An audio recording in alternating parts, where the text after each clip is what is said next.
কৃষি কৰ্মৰে স্বাৱলম্বী হোৱাৰ পথ মুকলি কৰিছে বিহপুৰীয়াৰ দক্ষিণাঞ্চলৰ ২ নং দহঘৰীয়াৰ এজন যুৱক নাম পবিত্ৰ কুলি। মিচিং জাতীয় সংগঠনৰ নেতৃত্ব বহন কৰাৰ সমান্তৰালকৈ তেওঁ কৃষি কৰ্মৰ জৰিয়তে বিগত কেইবাবছৰো ধৰি স্বাৱলম্বী হোৱাৰ বাট মুকলি কৰিছে। মই কেমেৰা সহযোগী পৰিৱেশ দেখুৱাবলৈ অনুৰোধ জনাইছোঁ। এই মুহূৰ্তত মই তেখেতৰ কৃষি ফাৰ্মখনত উপস্থিত আছোঁ। কৃষি ফাৰ্মখনত তেখেতে বিভিন্ন ৰবি শস্যৰ খেতিৰে ভৰপূৰ কৰি তোলা দেখিবলৈ পোৱা গৈছে। বৰ বেঙেনা, বিলাহী, আলু, সৰিয়হ, মটৰ মাহ, অন্যান্য জাতিলাও বিভিন্ন কৃষি কৰ্মৰ সমান্তৰালকৈ তেওঁ আচলতে মীন পালনৰো ব্যৱস্থা কৰিছে। ইতিমধ্যে ৬ বিঘা মাটিৰ এটা বৃহৎ পুখুৰীত তেওঁ মীন পালনো ইতিমধ্যে কৰিছে। কৃষি ফাৰ্মখনত তেওঁ ইতিমধ্যেই ব্যস্ত হৈ থকা দেখিবলৈ পোৱা গৈছে। আমি তেখেতৰ পৰা জানিবলৈ চেষ্টা কৰিম জাতীয় সংগঠনৰ নেতৃত্ব বহন কৰি আছে, তাৰ সমান্তৰালকৈ আপুনি কৃষি কাৰ্যৰ লগতো জড়িত, কেনেধৰণে জড়িত হৈ আছে আৰু কি ক'ব? আপোনালোকে জানে আমি কৃষক মানুহ, আমি কৃষিজীৱী মানুহ। কাম খেতি, আমাৰ খেতি পথাৰ আছে, মাটি আছে, ভূমি আছে।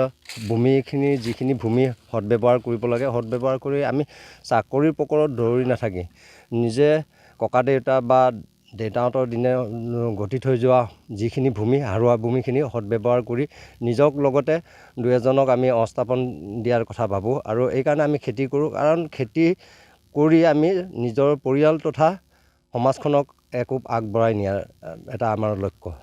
কি খেতি আছে আপোনাৰ? মোৰ ইয়াত বেঙেনা আছে, বিলাহী আছে, আলু আছে, জাতীয় কবি আছে।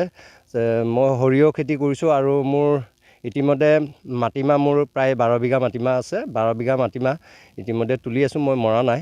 মাটিমাহ তুলি আছে পথাৰত।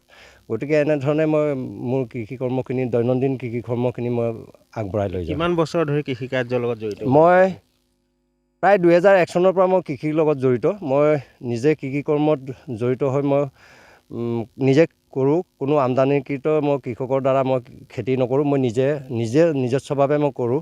কিমান মান উপাৰ্জন হয় আপোনাৰ বছৰটো? বছৰটো মোৰ খেতি আৰু হেৰিয়াৰ লগতে ফিচাৰীৰ পৰা ধৰি মোৰ প্ৰায় ২.৫ পৰা ৩ লাখ টকা মই প্ৰতি বছৰটোত মই ইনকাম কৰোঁ। এই জাতীয় সংগঠনৰ নামতো আপুনি যথেষ্ট সময় ব্যয় কৰিব লগা হয়।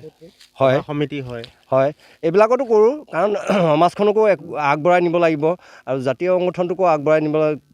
যিহেতুকে জাতীয় সংগঠনটো এটা মিচিং TMPK, MMK, TMMK এনেধৰণে আমাৰ মিচিং জাতীয় সংগঠনসমূহে মিচিং জাতিটোৰ উত্তৰণৰ স্বাৰ্থত এটা বিজ্ঞানসন্মত সমাজ, সুন্দৰ সমাজ গঢ়াৰ স্বাৰ্থত যিহেতুকে নেতৃত্ব লৈ আহিছে। গতিকে এইটো ক্ষেত্ৰত আমি সমাজখনকো আগবঢ়াই নিয়াৰ ক্ষেত্ৰত মই কিছু টাইম দিওঁ। একচুৱেলি বিৰাট ভাল লাগে, কাৰণ প্ৰাকৃতিক পৰিৱেশৰ মাজত থকা হয়।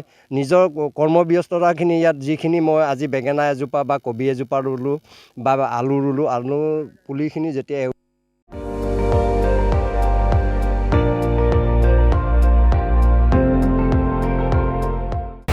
আপুনি চাই আছে ND24, সৰ্বশ্ৰেষ্ঠ নহয়, সৰ্বোত্তমৰ দৌৰ।